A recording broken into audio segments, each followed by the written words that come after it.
Welcome to First and 10. It's region finale time in Region 1C. It's a nearly 4-hour bus trip from Grayson County to Bath County. And yesterday afternoon, the two met in Hot Springs to battle it out for the Region 1C title.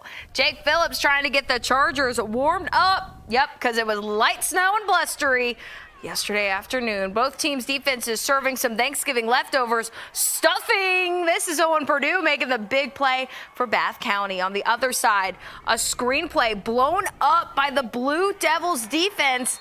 It was scoreless until the second quarter. Handoff to Aaron Peterson. Catches the left side of the lane, towing the sideline, and he dives for the touchdown. 7-0 Grayson County at half. Second half, Peterson again, this time picking the right lane, and is in for the 14-0 Blue Devils lead.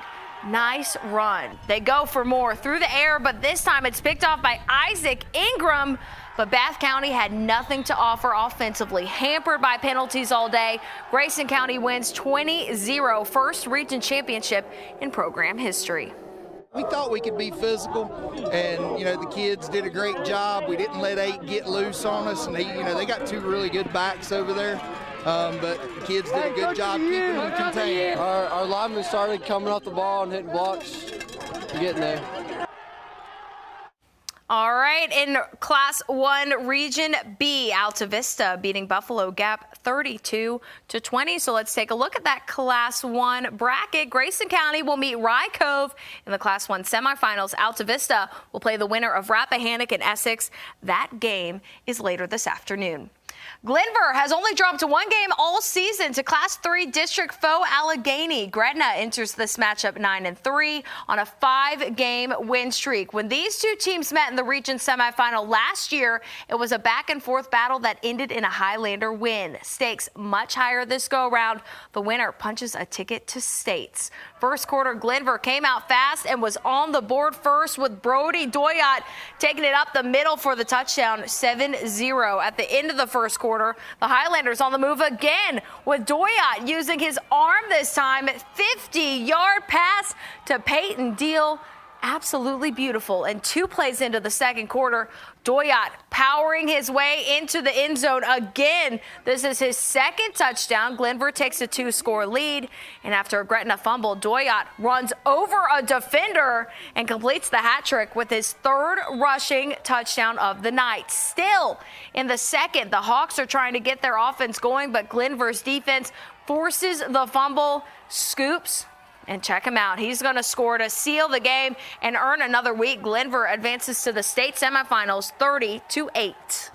I told them at our pregame meal, if I never win another anything, I'm fine with that. But I wanted them to get the experiences, because this is a rarity, and winning is hard, and winning in the postseason is even harder. I mean, it feels amazing because the last a lot of years we've been losing. Like, just getting to this point, we've been losing, but we just came in with the right mentality.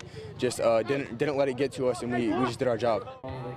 Here is your Class 2 bracket. Glenvar will face the winner of Graham and Union. That game is also this afternoon.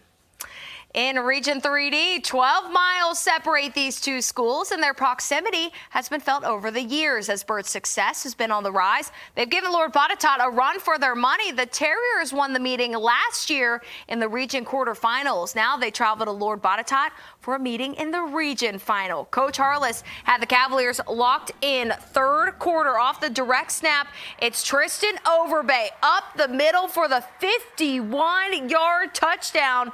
28-10 LB lead, but Byrd was on the comeback. Cannon Lutz buys time, hits Jared Shepard over the top for the easy 26-yard touchdown play. LB up 28-24 at this point.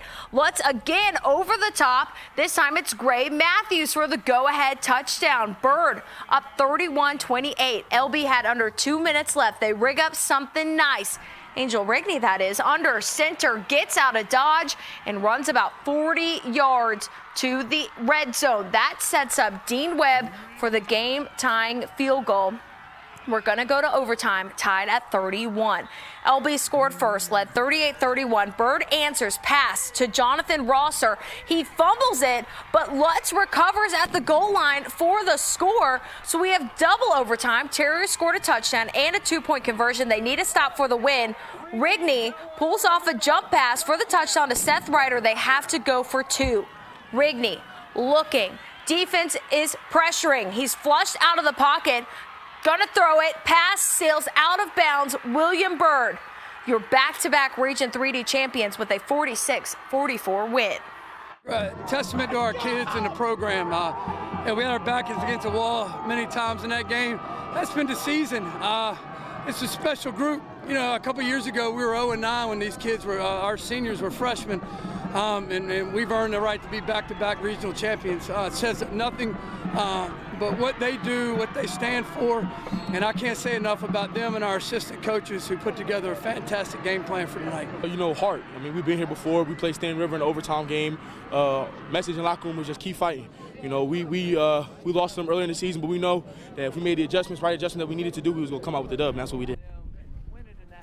Class 3 Region C final, LCA with the big win over Turner Ashby. So that's right. Byrd will meet LCA in the state semifinals again. LCA won that game in 2023, went on to be the Class 3 state champions. In Class 4 Region D, Salem falls to Sharando. They had a great season, 29-26.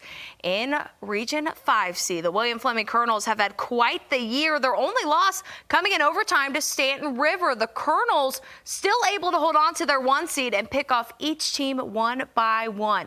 In the region final, they see the 9-3 LC Byrd. Nick Leftwich and the Colonels ready to go for a frigid one at William Fleming. Fleming with the ball, feeding Malachi Coleman, but he fumbles. It's recovered by Deshaun Robinson.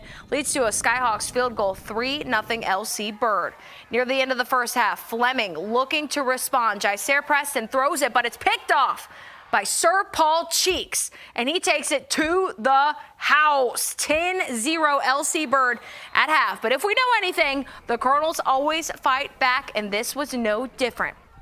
Preston looking for his man. This time he's got him. Kyron Ferguson with the tough catch and gets in.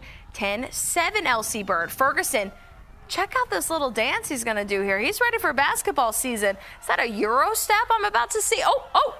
Juking him. All right. Late fourth quarter, still 10-7 LC Byrd, but Fleming driving. 4th and 15. Preston throws it to Ferguson, but he's just short of the first down. A great season for Fleming comes to an end. 10-7 Skyhawks. I love these young men. I'm very proud of these young men.